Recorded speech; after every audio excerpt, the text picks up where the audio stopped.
Namaha. In other religion and other things, in India, in Hinduism, also we have what is called as 10 commandments, that is Yama, Niyama, which we will learn today. First, let us come to 5 Yamas, that is non-violence, ahimsa, satyam, the truth, and non-stealing. You should not steal, thou shalt not steal. Then always be an eternal student, whether you are 6 years, whether you are 60 years, you be the student. And another thing is non-hoarding, that is you don't keep on accumulating things and be selfish. These are the 5 things. Let us study each thing in detail.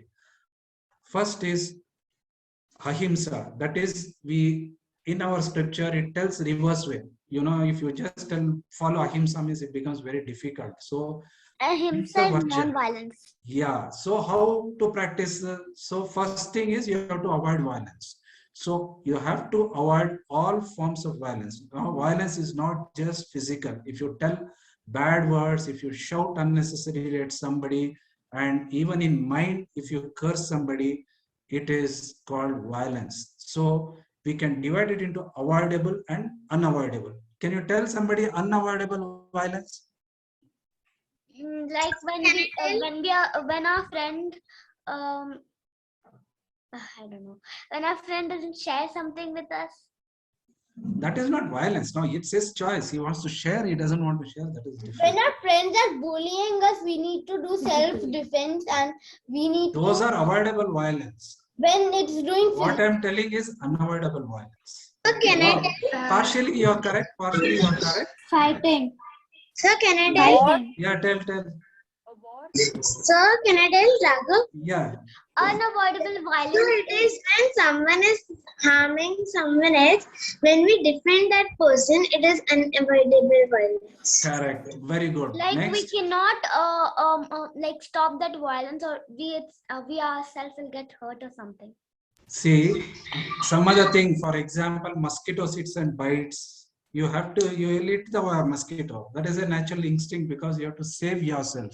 Or say you are a police or you are in a military for, if the country goes at war, or if some thief is there, you have to catch and you have to restrain him. That is a violence which is unavoidable for that person.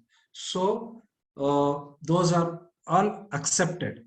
But for other things, you should try to avoid violence as much as possible. Sometimes if we do this, what is called avoidance of violence, there is a prayaschittam. What is prayaschittam? Prayaschittam, sir, repenting for something? Like doing, like it's like a punishment or something. Prayaschittam is like a remedy, or you have to do something. You have done something wrong, you have to reset it, rectify it. What you do is called prayaschittam. Like you say sorry to somebody if you're hurt by intention. That is a type of prayaschittam. Or sometimes you feel sad, oh, you have hurt your friend and things like that. So For somebody will ask you like, for a So chocolate. sorry is a prayaschittam. Yeah. If some person like self-realization. If some person punish me. It's not punishment. You don't have to punish yourself, because our scripture, except for some people like judges, parents, gurus, self-punishment is not recommended in our scriptures. You feel prayaschittam is when we like suppose for example because of some people, if they do not get that thing, then they kind of start shouting like the no, that is not prayaschittam. Prayaschittam is simply, let me tell you, once simple. They grow up, they actually regret that why did I do that? It is a kind of regret. It is a kind of regret. It is a kind of saying sorry and feeling sorry. That is prayaschittam. So, and to do something as a remedy, you do something. I will come to the Pancha Mahayajna later. Some of you may have learned it. So, another thing is, Mahavir, Vardhaman Mahavir? No. Mahavir is like a Gautama Buddha, similar to Gautama Buddha. He was a Tirthankara, correct. He was known for non-violence from his heart. So it is said that when he used to sleep in a one side position, so that even insect do not get in the way. If you sleep straight, sometimes in forest and all, you may crush the insect. So he used to sleep in a side way, and all night used to be like that. That was the thing. To avoid violence, he used to do it. That was from his heart. He used to feel this non-violence thing from him. Tell me one more person who was known and famous for non-violence. Gandhiji. Yes, Mahatma Gandhi. Correct. Gandhiji. Mahatma Gandhi. Shankaracharya. Okay, Mahatma Gandhi is one more person. So next quality is Satyam. Always speak the truth, or you say avoid telling lies. So what is the telling truth? Always you tell somebody, whatever it feels like. No, the most important thing is whatever you speak should not do harm to another person as much as possible. I will tell you a story. Once, in the forest, a group of bandits chased a man, trying to take his, jewelries and do harm to him, things like that. He ran and he saw an ashram there, and he went there and he saw, hermit or saint sitting and doing tapas. So he went and hid in the room, but the hermit saw him. Then the thieves came looking for him, and they saw this hermit. Then they thought, this hermit usually says, there are all sannyasis, rishis, they won't tell lies. So they come to him and ask, did you see any person coming this side? If you are in that person, what you will tell? No. No, but you are telling lies, no? No. Yeah. Anybody else? Yes. Huh? Yes, then the thief will catch that fellow and take him, no? Yeah, but I think that if we tell the many rishis, so they can protect us.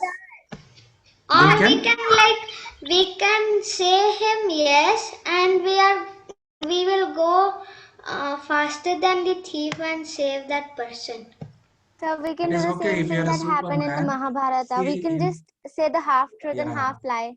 Like, yes, I saw him, but he went in that direction. That way, even the person will be safe, Correct. and we See, are not only completely lying either. important thing you always remember is, even if you have to tell the truth, it should not harm that person. You have to tell in such a way that that person should not be harmed. So the Rishi did not say anything, he just closed his eyes. So the persons thought that he has told that nobody is there, and they went off. So, and also, if you are following the Mahabharata war, in the end, there is a fight between Bhima and Duryodhana. How does Bhima kill Duryodhana? Anybody know? Yes, sir. Bhima killed Durjana to his thigh and he killed him. And Bhima told that one day I will kill you in your On thigh. his Who gives that clue? Who gives that clue? Because near its bottom, actually, Who gives that clue? Krishna. Krishna, correct. So, being a god, he has done lies. He has told lies, wrong thing. Why? Because Duryodhana was trained by Balarama, and it was almost impossible for Bhima to otherwise beat him or kill him. So, in the end, Balaram is the Duryodhana guru of asks Duryodhana. Krishna, you being a god, or you being, Avatara and all those things, why did you tell Bhima to do such a thing?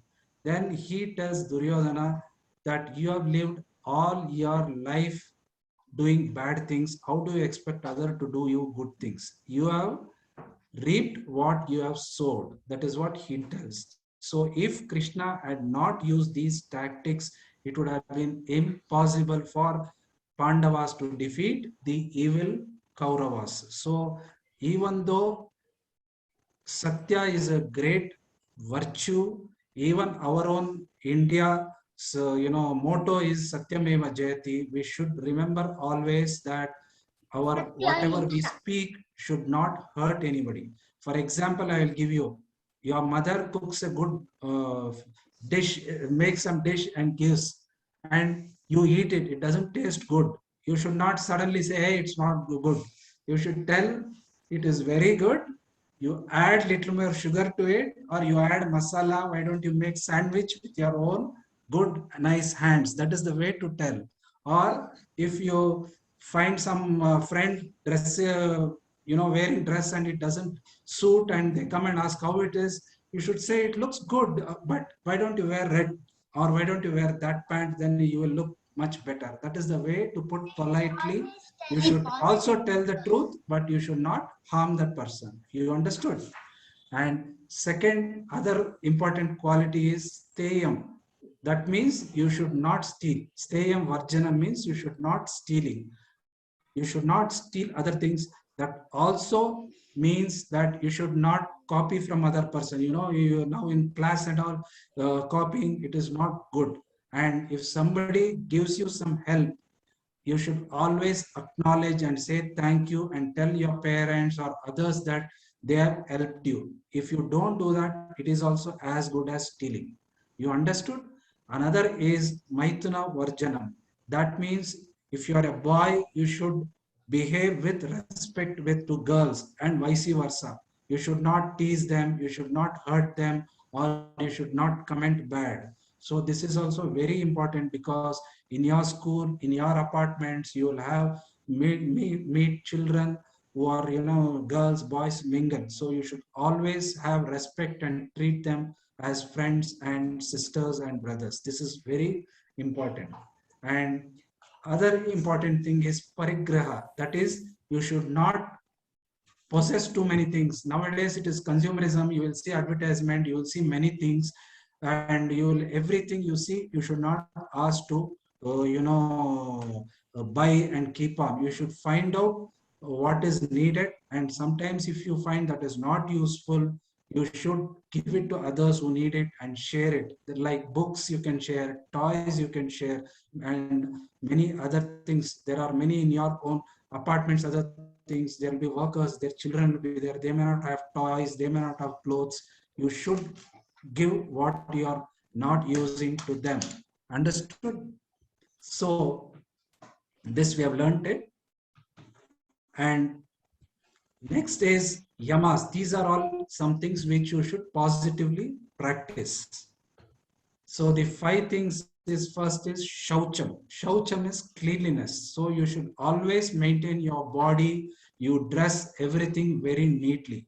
Not only that, your mind, your words also should be equally neat, clean, and pious. You should not say bad things. You should not think about bad things, etc. And you should always be happy. There you should look at other people who don't have what you have, and you should say, I am content with what I have. You should not keep on asking, parents, teachers, give me more, etc. You should always learn to be content with whatever you do or have. And you should practice to be in moderation. That means you should not overeat, you should not buy 2 things. And what we are doing, that is swadhyaya. That means we should learn scriptures, or what we are doing, prayers, everything regularly. Chanting every morning, you should get up and chant. And every day you should pray to the Lord, and every given opportunity also we should pray. These are the 5 do's and don'ts for you to purify yourself, so that you will be qualified to see and appreciate the vibhuti or glory of the God. So let us